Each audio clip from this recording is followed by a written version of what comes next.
Hey guys, it's Stuart Scott. Just kidding. This is Rob with WiiUDaily.com with our review of ESPN Sports Connection.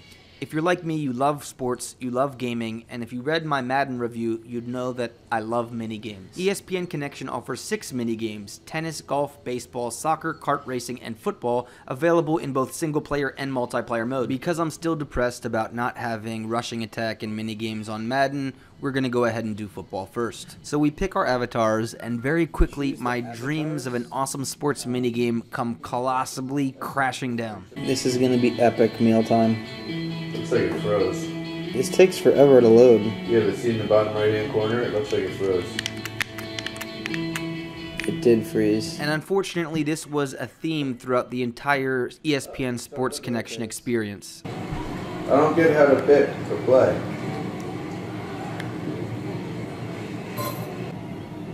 Am I not pointed at the target?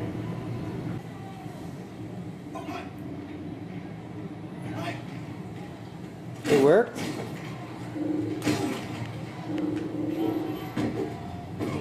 Worked. When a play working seems like a magical exception to the rule, you know you have a problem. And ESPN Sports Connection repeatedly had long load times, the game didn't function as you would think it would, it wasn't intuitive, and it just didn't work well. Why aren't my guys running? Right now it's not throwing. And it's a shame it didn't work because the gamepad integration, or the concept of it, was really good in the football game and in the other minigames. The idea of drawing the direction of your defenders so you can cover the receivers on the fly was great. But if your defenders don't run anywhere, it doesn't really help. So let's try our hand at the other football, or football, and do a match and see if we fare any better there. The controls in the soccer game are outrageously easy. In fact, passing the ball and shooting the ball are the same button, which is kind of laughably simple. In one you tap and the other you hold down. We prefer to think as the soccer game on ESPN Sports Connection as a ridiculously dumbed down version of FIFA for first graders. This is FIFA for little kids, really. Yep. Yes. You're terrible.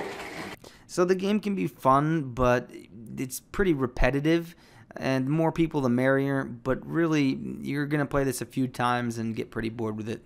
The gamepad offers no other features besides cloning the screen, except in shootout mode, which in pretty much every soccer game is incredibly boring, so we don't recommend that. Oh! Time for the national pastime, baseball. This game actually sports one of the best integrations of the gamepad, with the pitcher steering the ball into the strike zone, with the batter swinging the Wii remote to hit. Unfortunately, the fun pretty much ends at pitching and hitting, because after that, the rest of the Nintendo players take over, and you just sit there and kind of watch what happens. There is some unrealistic awesomeness in how you can curve your pitches. Whoa! Dude, you can draw these lines in crazy directions. Yeah. Besides hitting and pitching, you've got to remember you're also in charge of fielding. So when the batter hits the ball, you've got to be prepared to make the play. Oh, I wasn't looking at my screen. Oh, I was looking at the... And now let's see fielding done properly, where you point the gamepad in the direction of the ball to field it.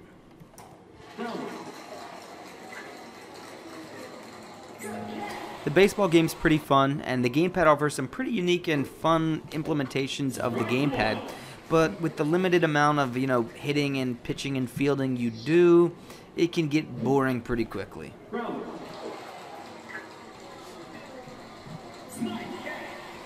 And so now we move on to golf, where you've got 2 different gameplay options. 1 is regular stroke play, and 2 is caddy, which is the cooler of the 2 because it really integrates the gamepad in a unique way. So you've got the player with the gamepad who is the caddy, and they can see the whole course, they can see distances, and they can really get the lay of the land and suggest where the golfer should hit the ball. They can press the B button, set the target, they can plan the target, and really they're recommending to the golfer where to hit the ball. So this translates to the actual player and gives them information on the TV screen to help them make the best hit. In the background, you can see my friend using the typical Wii remote to swing. It's like any Wii golf game. What's annoying, though, is that between holes, you've got to wait for a long time and recalibrate your controller every single time. If I was a child, I wouldn't be able to wait through this. You are a child. That's why I can't wait through it. Oh my god! And you have to calibrate again? So it's kind of an interesting balance between the caddy, who's placing, the suggested destination shot, and the golf player who then is using that information. You can see on the backswing, the red dot, it shows them how strong to actually swing, and it's also showing them where to point. In this case, either the caddy didn't have very good directions or the golfer just stunk.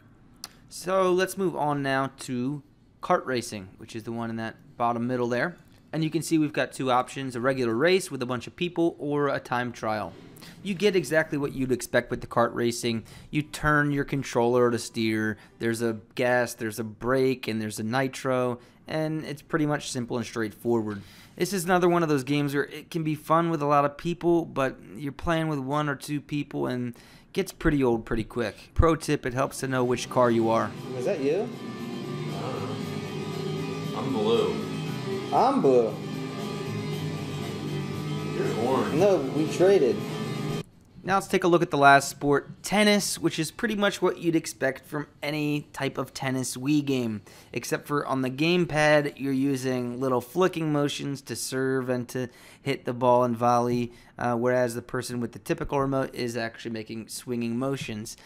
Again, this is a situation where the game is so simple and you have such a limited influence and impact on the game that it gets old quickly because you don't feel like you're doing that much. The one cool thing is with the gamepad, you do have that first-person type of perspective where you're looking at your guy serve the ball and the opponent is on the other side of the court.